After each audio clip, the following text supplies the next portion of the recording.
नमस्कार, India voice देख रहे हैं आप और मैं हूं आपके साथ शिवम दुबे। इंडिया वॉइस के खास कार्यक्रम छत्तीसगढ़ कौशल्य भूमि में आप सबका स्वागत है। बुलेटिन की शुरुआत करेंगे खबर रायपुर से है, जहां मुख्यमंत्री सहायक कैबिनेट मंत्री रामविचार नेताम के नवा रायपुर में आवंटित शासकीय आवास में आयोजित गृह प्रवेश कार्यक्रम में शामिल हुए। मुख्यमंत्री ने मंत्री नेताम के साथ उनके नए आवास में पूजा अर्चना की और रामविचार नेताम को नए आवास में प्रवेश के लिए बधाइयां और शुभकामनाएं भी दी। बधाई और शुभकामनाएं। इस मौके पर मुख्यमंत्री साहब ने पूरे आवास का अवलोकन किया और परिसर में पारिजात का पौधा लगाया।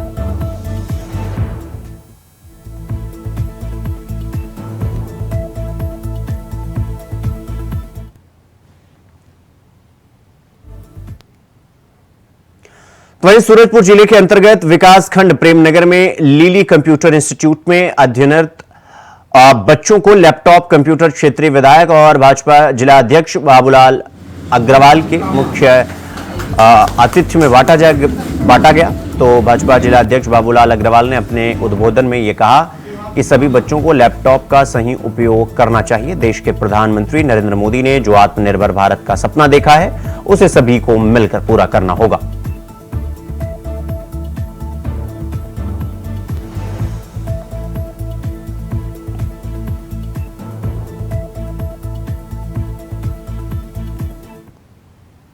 तो वहीं विकासखंड बलौदा बाजार की ग्राम पंचायत लटुआ की सरपंच महेश्वरी साहू को एसडीएम अमित कुमार गुप्ता ने बर्खास्त कर दिया। उनके खिलाफ छत्तीसगढ़ पंचायती राज अधिनियम की धारा 40(1) के प्रावधान के तहत कार्रवाई करते हुए तत्काल प्रभाव से पृथक कर दिया गया, यानी उनको हटा दिया गया। इसके साथ ही छत्तीसगढ़ पंचायती राज अधिनियम 1993 के तहत 6 साल के लिए पंचायती अधिनियम के अधीन निर्वाचन सहयोजन के लिए निहर्षित घोषित किया गया।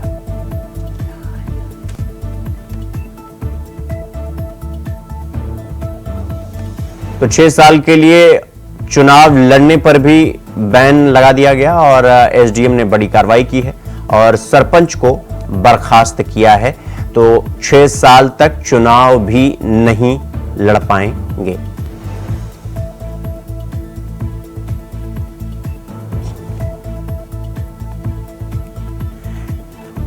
इस खबर पर हमारे साथ हमारे सहयोगी प्रदीप महेश्वरी हमारे साथ बलौदा बाजार से जुड़ गए हैं। प्रदीप, एसडीएम ने जो ये कुछ कार्रवाई की है, क्या कुछ है पूरा मामला, कार्रवाई किसको लेकर, क्या कुछ अपडेट आपके पास? जी, बता दें कि ग्राम सभा का आयोजन लटुआ पंचायत में हुआ था, जहां पर सरपंच और सचिव के द्वारा 4,435 रुपए की जबन के 16 मद में खर्च किए गए थे, जिनका देयक प्रमाण पत्र उन्होंने नहीं दे पाया था और अपनी ग्राम सभा में न बता पाया था। तब पंचों ने इसकी शिकायत सीओ से की थी। सीओ ने जांच गठन किया था। जांच करने के बाद सरपंच महेश्वरी साहू और सचिव दोनों दोषी पाए गए, जिसमें 4.5 लाख के आसपास के इनके दबन का आरोप था। जब जिनके आरोप पर सिद्ध हो गया तो एसडीएम बलौदा अमित गुप्ता ने इन्हें पद से बर्खास्त कर दिया तथा इनके धारा 40 हजार इनकी वसूली भी निकाली गई है कि इन्हें 2 महीने के अंदर 4,01,435 रुपए इन्हें जमा करना है शासन का। और इसके बाद इनकी घोर अनियमितता पाए जाने के बाद महेश्वरी साहू जो सरपंच है वर्तमान में, जो बर्खास्त किया गया, उसको 6 साल के लिए पंचायती अधिनियम की धारा 92 के तहत अब 6 साल तक कोई भी चुनाव नहीं लड़ सकेगा। यह आदेश की आज एसडीएम अमित गुप्ता ने जारी किया। जी प्रदीप, ये जो एसडीएम की तरफ से कार्रवाई की गई है, अगर सरपंच और सचिव इस तरह से मिलके और ये गबन करते हैं तो प्रशासन, खास करके एसडीएम साहब की तरफ से जो ये कुछ कार्रवाई की गई है, कार्रवाई एक अच्छी पहल, इससे बाकी जो सचिव हैं या सरपंच हैं उनके मन में एक डर जगेगा और वो इस तरीके का गबन करने से बचेंगे, इस तरह के घोटाला करने से बचेंगे और एक कार्रवाई बेहतर। प्रदीप, पंचायती राज में जो कुछ नियम है, जो पंचायतों को जो पैसा डीएफ फंड से जो खरीद भवन का जो पैसा उनको दिया जाता है यहाँ पर जिले से, तो इनका 2 अधिकार रहता है। एक सरपंच को अधिकार रहता है और सचिव को, दोनों के साइनी से पैसे आहरित किया जाता है। तो ये नियम में जब तक बदलाव नहीं होगा तब तक इस प्रकार की तकलीफें बहुत रहेंगी। इस प्रकार जो लटुआ का जो मामला आया था, जिससे पूरे पंच एक होकर जब शिकायत किए थे सीओ से और उसके बाद जब जांच हुई तब ये प्रकरण लगभग 2 साल का है। इसके बाद आज पूरी कार्रवाई हुई, लेकिन लंबी प्रक्रिया में भ्रष्टाचार भी मान लो सिद्ध होने में तकलीफ लगेगी। तो निश्चित है कि जो शासन को जो पैसा है, जो गांव का विकास होना चाहिए, वो विकास नहीं हो पाता और सरपंच और सचिव मिलकर इस अनावश्यक पैसे को इधर उधर खर्चा कर देते हैं। ये बहुत ज्यादा शिकायत पंचायती राज में है। प्रदीप, तो ये जो कार्रवाई की गई है ये शिकायत के आधार पर की गई है, और ये शिकायत कब हुई थी और कब इसकी जांच हुआ और कब कार्रवाई हुआ? क्या कुछ एक बार थोड़ा सीरीज से समझाइए कि कब शिकायत हुई, कब कार्रवाई हुआ, क्या कुछ हुआ अभी तक? देखिए, आप बताओ, साल में एक बार जितने भी ग्राम पंचायत के पंचों और सरपंच की बैठक होती है तो ग्राम सभा बोला जाता है, जिसमें ग्राम के सचिव रहते हैं और ग्राम सेवक रहते हैं, सभी लोग रहते हैं। उस वक्त जब कोई सचिव और सरपंच गांव का जब मुखिया माना जाता है, छत्तीसगढ़ है तो जब वहाँ जब बैठक होती है तो पंचायत देश होता है, वहाँ पर रजिस्टर पेश करना पड़ता है। रजिस्टर में पूरे पंचों का दस्तखत, सरपंचों का दस्तखत होता है। जब लगातार जब कुछ विकास कार्य जब यहाँ पर जो दिया गया था उसको नहीं दिखा तो उन्होंने सरपंचों ने आपत्ति दर्ज की। जब पंचों ने बताया कि ये पैसा आपका वहाँ से गायब है और आप लोगों ने कुछ काम नहीं किया है, तब उसकी शिकायत वो जनपद, जिला पंचायत, जनपद में देते हैं। जनपद का सीओ उनकी जांच करने का था। जांच होने के बाद वो प्रतिवेदन फिर एसडीएम के पास जाता है। एसडीएम फिर जांच कमेटी बैठती है। जब उनके बैंक के खातों को और जब उनके जब मिलान जब किया, जब भ्रष्टाचार जब दिखता है तब वो कार्रवाई की। माने एक बहुत लंबी प्रक्रिया है जिसके तहत पंच और सरपंच की हमेशा इस प्रकार की भ्रष्टाचार, खासकर ये पंचायती राज में पंचों में गाँव में इस प्रकार लगातार देखने को मिल रहा है। प्रदीप, हमने ऐसी कई घटनाएं देखी हैं, हमने ऐसे कई मामले देखे हैं जहां पर सरपंच और सचिव आपस में साठगांठ बैठा करके जो पैसा आ रहा है सरकार की तरफ से उसको विकास के कार्यों में न लगा करके उसको निकाल करके नई नई गाड़ियां ले रहे हैं, बड़े बड़े घर बनवा रहे हैं। जब इस तरीके की कार्रवाई होती है तो क्या एक नजीर पेश किया जाता है कि अगर शिकायत की जाती है और अगर प्रशासन ईमानदारी से काम करता है तो सरपंच हो या सचिव हो, हर कोई कानून के दायरे में आता है और कार्रवाई होती है? उसका एक जीता जाता है एग्जाम्पल जिस पर आप जो ये खबर बता रहे हैं प्रदीप। देखिए, पंचायती राज जो नियम बने 1993 का जो है उसमें इतने लिबरल नियम है कि इसमें गांव के अधिकांश किसान जो रोते पढ़े लिखे नहीं होते, लेकिन जो फंड जो आता है पंचायत का, जो फंड बहुत आता है, लंबा का पेमेंट आता है, तो ये पंच और सरपंच और सचिव इसको मिलकर इस प्रकार का बंदरबाट करते हैं।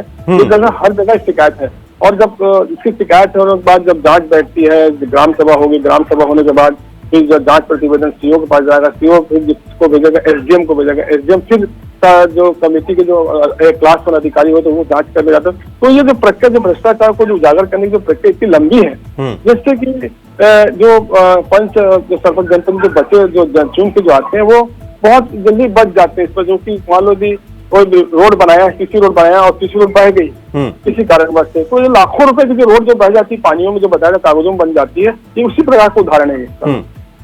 जो मनरेगा है, जो गांव में तालाब को खुदाई करना है, मनरेगा है, रोड का निर्माण करना, खेतों का निर्माण करना, जो पंचायत में ऐसे जो नियम है कि आप भ्रष्टाचार को सीधा सीधा प्रकार उजागर मैंने पैदा करने वाले पूरे नियम है। इसी प्रकार के लंबे लंबे जो भ्रष्टाचार जो हो रहे हैं यहाँ पर पंचों में, और कानूनी जो लड़ाई जो है इतनी लंबी है कि मैंने 12-14 पंच मिल के न्यायालय जाना, कोर्ट में जाकर पेशी लेने के बाद जांच करना, जांच में शामिल होने के बाद उसको सिद्ध करना, इस प्रक्रिया तक के पंच सरपंच की मिली जुली भगत के कारण एक बहुत ज्यादा भ्रष्टाचार ग्राम पंचायत देखने को मिल रहा है। ठीक, प्रदीप, बहुत बहुत धन्यवाद आपका हमसे जुड़ने के लिए और इस खबर पर जानकारी हमारे साथ साझा करने के लिए। तो खबरों में आगे बढ़ेंगे। गरियाबंद में एक बार फिर स्कूल संचालन में लाचारी और बेबसी की तस्वीर सामने आई है। जर्जर भवन होने के कारण देवभोग ब्लॉक के डाबरी भाटा प्राथमिक स्कूल का संचालन पेड़ के नीचे हो रहा है और ये 21वीं सदी का भारत है, नया भारत, और ये इसकी तस्वीरें हम आपको दिखा रहे हैं। 2 साल पहले से यहाँ का भवन जर्जर हो चुका है।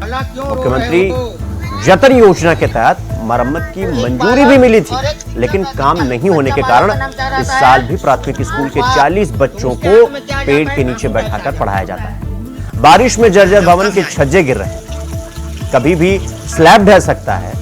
ऐसे में जन भागीदारी समिति ने पेड़ के नीचे पाठशाला लगाने का निर्णय लिया। भवन की दुर्दशा से जिम्मेदार भी इत्तेफाक रखते हैं, पर इस मामले में बोलने से बच रहे हैं।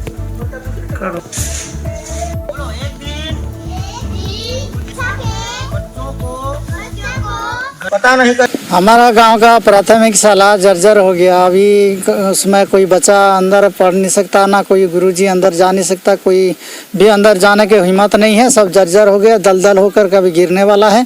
इस कारण हमने प्रशासन को भी लिख करके दिया और फोटो खींच करके भी दिया और स्वयं लिख करके भी दिया। अभी तक के प्रशासन भी कुछ नहीं सुना, ना ग्राम पंचायत नहीं सुना, ना कोई बीओ ना सीओ कोई भी हमारा वहाँ ध्यान नहीं दिया।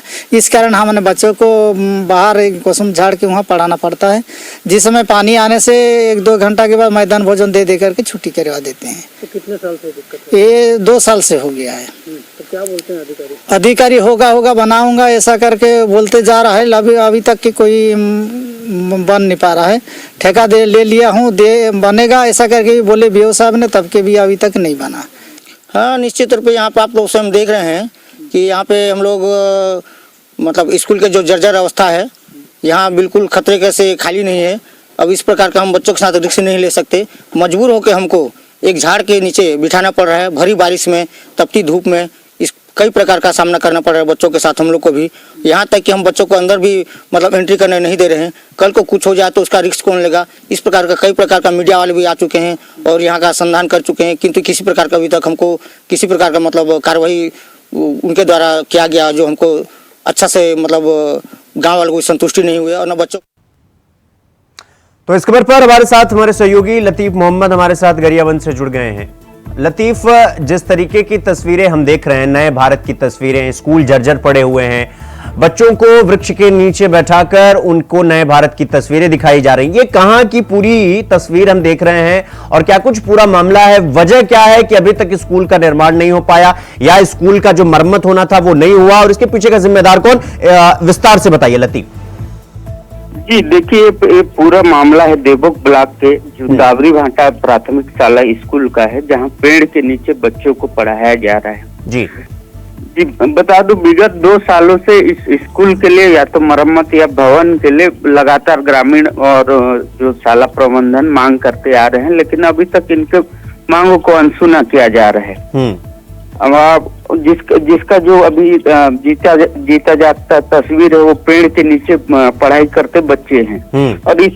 और जो अभी पिछले सरकार द्वारा स्कूल जतन नाम से एक योजना चलाई गई थी, जिसके लिए 90 करोड़ रुपया राशि जारी किया गया था, किंतु अधिकारियों और ठेकेदार की उदासीनता का जो खामियाजा है आज स्कूल बच्चे भुगत रहे हैं। वहाँ न मरम्मत हो पाई और नया भवन स्वीकृत हो पाया। जी तो लतीफ, ये जो जर्जर स्कूल है ये लगभग कितने समय से पड़ा हुआ है? क्या किसी जो जनता के नुमाइंदगी करते हैं, नेता हैं, उनके संपर्क में ये नहीं पहुंची? शिक्षा विभाग है, सरकार है, किसी की नजर में ये स्कूल दिखाई क्यों नहीं देता? क्या वजह है? कोई देखना नहीं चाहता या सब अपना नजरिया बदल कर बैठे हुए हैं? देखिए, ये भवन की दुर्दशा पिछले 2 साल से बना हुआ है। इस तरीके से एकदम भवन जर्जर हो चुका है और ऐसा नहीं कि भवन की दुर्दशा जिम्मेदारों को पता नहीं है, सबको मालूम है, जनप्रतिनिधि को भी पता है और जिम्मेदार भी इससे इत्तेफाक रखते हैं। लेकिन मामले में जो कुछ बोलने के लिए अभी न फिलहाल जिम्मेदार कुछ बोल पा रहे हैं और कैमरे में बोलने के लिए सक्षम नहीं है। ठीक है लतीफ, आप हमारे साथ बने रहिएगा, हम फिर आपका रुख करेंगे। तो अगली खबर भी गरियाबंद की ही है, जहां आदिवासी ब्लॉक मैनपुर में आज भी कई ऐसे गांव हैं जहां विकास केवल फाइलों में ही पहुंचा है। ग्राम पंचायत धोबनमाल के आश्रित गांव डोंगरी भाटा में भी उन्हीं बदनसीब गांव में से एक है जहां 600 की आबादी और 400 मतदाता वाले गांव में एक भी पक्की सड़क नहीं है। ग्रामीणों को पंचायत मुख्यालय आना हो या फिर स्कूल जाना हो, बच्चों को सभी को कीचड़ से लथपथ कच्ची सड़क में जाना होता है। गर्भवती महिलाओं के लिए बारिश जब होती है, ये सड़कें जोखिम भरा एक पूरा टास्क हो जाता है उनके लिए। ग्रामीण सड़क के लिए सालों से लगातार मांग कर रहे हैं, लेकिन शासन प्रशासन को इस गांव की कोई सुध नहीं है।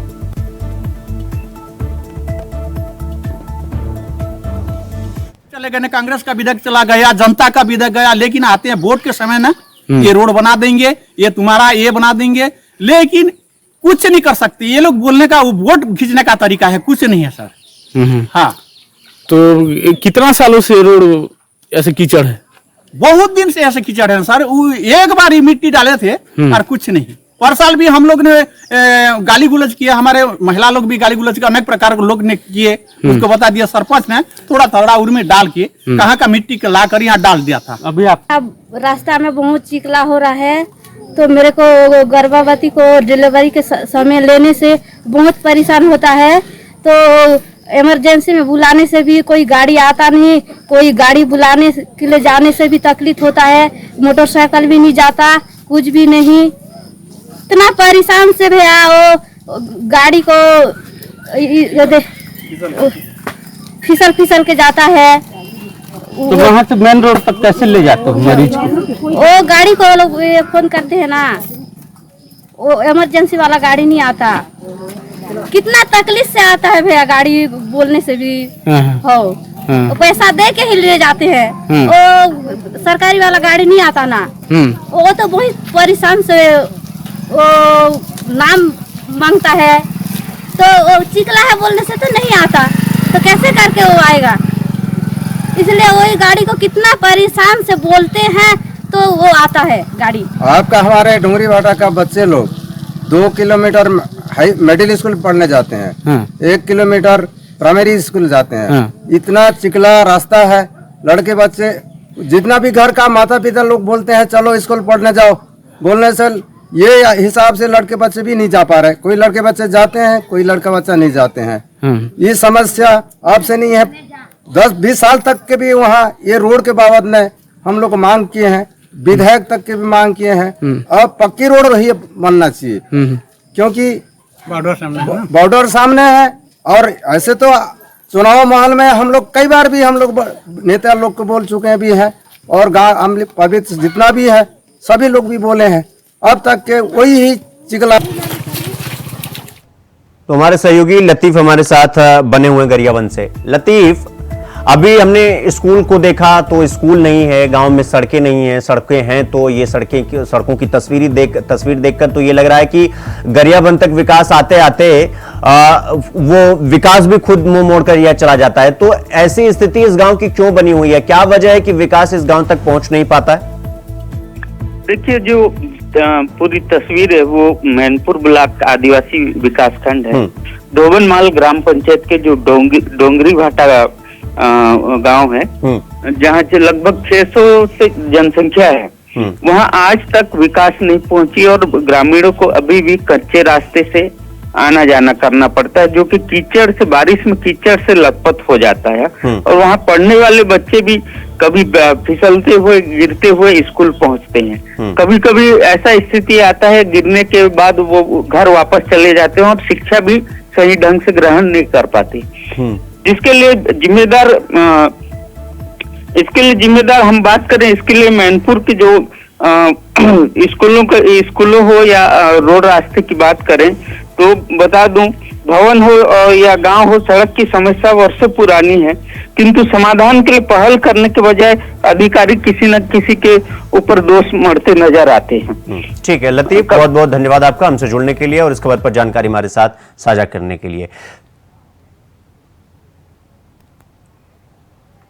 तो ये नए भारत की तस्वीरें हैं, ना स्कूल, ना सड़कें, ना शिक्षा, ना स्वास्थ्य, और आज भी हम नए भारत और विकसित भारत बनने की बात करते हैं। खबरों में आगे बढ़ेंगे। छत्तीसगढ़ के धुर नक्सल इलाकों में स्वास्थ्य सेवाओं की हालत क्या है, इसका जीता जागता उदाहरण कोयली बेड़ा सामुदायिक स्वास्थ्य केंद्र में देखने को मिला। शराब के शौकीन डॉक्टर की लापरवाही ने मासूम की जान ली। मासूम के परिजन का यह आरोप है कि जिस समय वो अपने बेटे के इलाज के लिए अस्पताल पहुंचे, वहां कोई भी डॉक्टर नहीं था। मालूम करने पर यह पता चला कि ड्यूटी पर मौजूद डॉक्टर कहीं गए हुए, लेकिन जब डॉक्टर को खोजा गया तो वो नशे में लथपथ सड़क पर दोनों के गुड फेस में लौट रहे। जी, परसों रात को ये मामला संज्ञान में आया था और कल तत्काल मैंने कार्रवाई करते हुए उस डॉक्टर को वहाँ से हटा दिया है और एक दूसरे डॉक्टर को वहाँ पदस्थ किया है। और उन डॉक्टर साहब के खिलाफ जो है हमने सेवा समाप्ति की प्रक्रिया भी आगे बढ़ा दी है और उनको बिल्कुल कठोर से कठोर कार्रवाई की जाएगी। इस तरह की अनुशासनहीनता कहीं से कहीं तक बर्दाश्त नहीं की जाएगी। वहाँ पर 4 डॉक्टर पदस्थ हैं, जिनमें से 2 जो है वो PG के अध्ययन के लिए गए हुए हैं एक डॉक्टर दुग्गा हैं जिनको कि हमने तत्काल प्रभाव से हटा करके दूसरे को पदस्थ कर दिया है।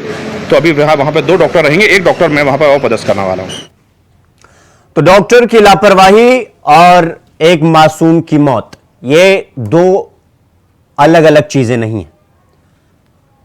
हॉस्पिटल लेकर मासूम को पहुंचा जाता है, लेकिन हॉस्पिटल में डॉक्टर नदारत होते हैं। डॉक्टर को ढूंढा जाता है तो पता चलता है जो ड्यूटी पर हैं डॉक्टर साहब, वो नशे में नशा करके वो सड़क पर लौट रहे हैं, जमीन चूम रहे हैं और फिर बच्चे की मौत हो जाती है। तो कांकेर ले जाने के बाद ये खबरें सामने आई जहां पर डॉक्टर की लापरवाही ने एक मासूम की जान ली। तो खबरों में आगे बढ़ेंगे। माओवादियों के शहीदी सप्ताह के दौरान बीजापुर में भैरमगढ़ एरिया कमेटी अंतर्गत 1 लाख के इनामी DKMS अध्यक्ष सहित 5 माओवादियों ने पुलिस के सामने आत्मसमर्पण किया। 1 लाख का इनामी नक्सली 1996 में संगठन में भर्ती हुआ, जो हत्या, लूट और मारपीट की घटनाओं में शामिल था। 2024 में अब तक कुल 142 माओवादियों ने पुलिस के सामने आत्मसमर्पण किया है। कई माओवादी घटनाओं में शामिल 310 माओवादियों को गिरफ्तार किया है। आत्मसमर्पण करने पर शासन की आत्मसमर्पण और पुनर्वास नीति के तहत 25,000 रुपए नगद प्रोत्साहन राशि प्रदान की। बीजापुर में चलाए जा रहे नक्सल उन्मूलन अभियान के तहत बस्तर फाइटर, DRG एवं 6 सबल बेचापाल के जवानों के संयुक्त प्रयासों से भैरमगढ़ एरिया कमेटी के 5 माओवादी सदस्यों ने नक्सलियों की भेदभावपूर्ण नीति और प्रताड़ना से तंग आकर, साथ ही छत्तीसगढ़ शासन की पुनर्वास नीति से प्रभावित होकर आज पुलिस के समक्ष समर्पण किया है, जिसमें एक DKMS सदस्य 1 लाख के इनामी भी शामिल हैं। तो वहीं रायपुर में गौ सेवक उमेश भीसेन के साथ एक महिला ने जमकर मारपीट की। घायल अवस्था में भीसेन और गौ सेवा संगठन से जुड़े समर्थकों ने अपनी पुरानी बस्ती थाने पहुंचकर शिकायत दर्ज करवाई, जहां पुलिस मामले की जांच पड़ताल कर रही है।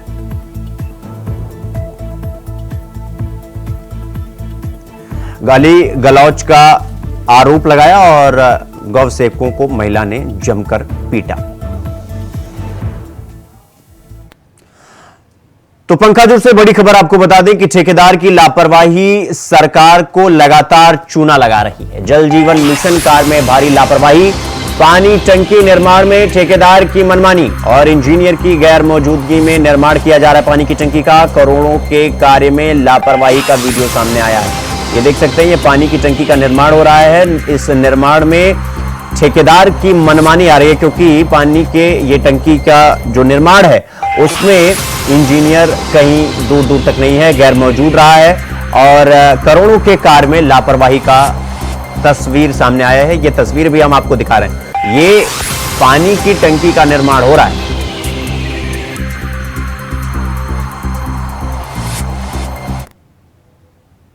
तो छत्तीसगढ़ कौशल्या भूमि में फिलहाल अभी के लिए बस इतना ही। देश और दुनिया की तमाम खबरों को देखने के लिए देखते रहिए इंडिया वॉइस। नमस्कार।